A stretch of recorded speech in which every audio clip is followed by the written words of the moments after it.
Have you ever felt like you're playing a rigged game when it comes to dating? Let's talk about one of the most frustrating parts of modern love. Why does it always feel like all the good ones are already taken?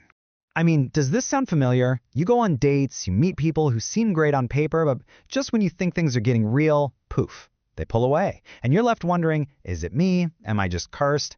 It can feel like you're looking for a unicorn while everyone else has already found theirs.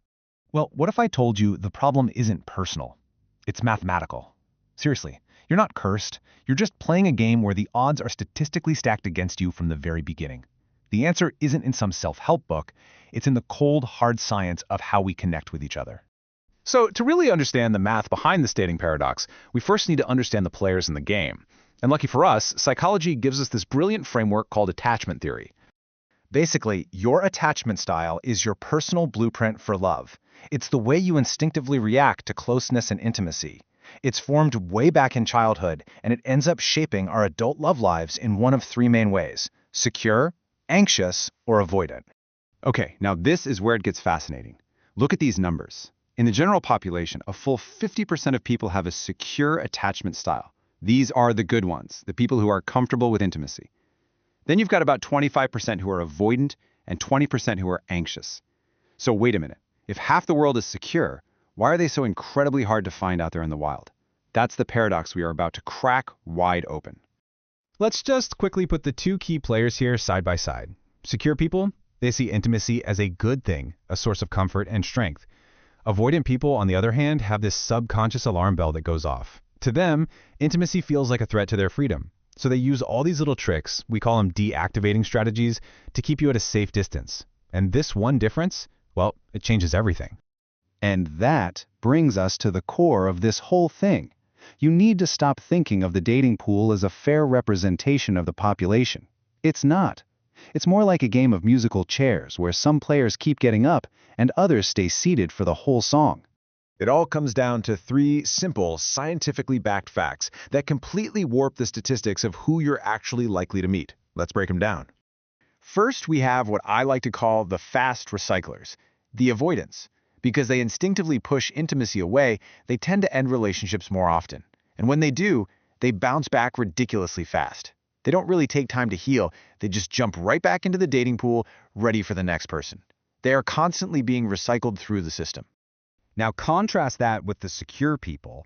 When they find someone they click with, they build something real. They create stable, loving, long-term relationships. What does that mean for the dating pool? It means they are taken out of the game for years, maybe even for life. They become happily and statistically unavailable.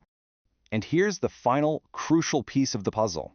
You've got avoidance being constantly recycled back into the pool and secure people being taken out.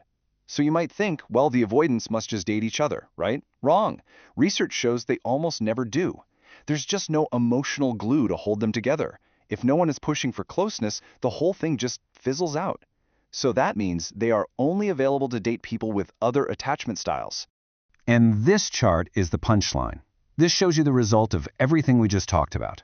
On the left, you see the general population. Half secure, a quarter avoidant.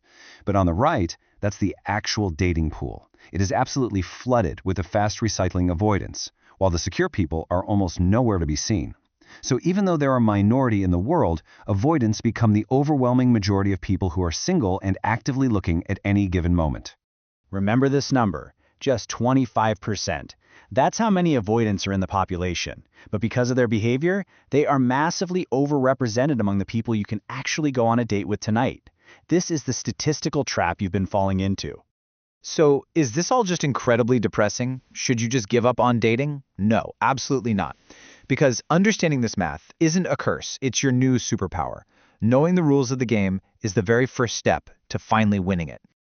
This is a total mindset shift. You're no longer just wandering around hoping to get lucky and bump into someone great. You're now a strategist. You understand the terrain, and you can navigate the dating world with your eyes wide open.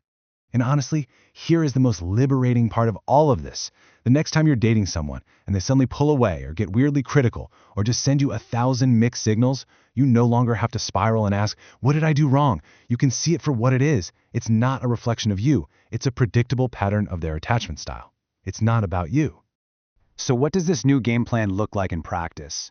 Well, first, you start recognizing the early signals of avoidance, things like them saying, "I'm not ready for a relationship," or putting an X on a pedestal. Second, you learn to tell the difference between true passion and the roller coaster of an insecure attachment. A calm, steady connection is a good thing, not a boring one. Third, and this is huge, you stop trying to fix them. You cannot love someone out of their deep-seated fear of intimacy. And finally, you conserve your energy. You stop pouring it into people who are unavailable and save it for someone who's actually ready and able to build something with you. So the next time you feel that familiar frustration with dating, remember this. You're not just looking for a person, you're looking for an available person. Knowing that the dating pool is skewed isn't pessimistic, it's strategic. It's the map that finally shows you where the real treasure is hidden and helps you spot the traps along the way. So the only question left is, now that you know the odds, how are you going to play the game?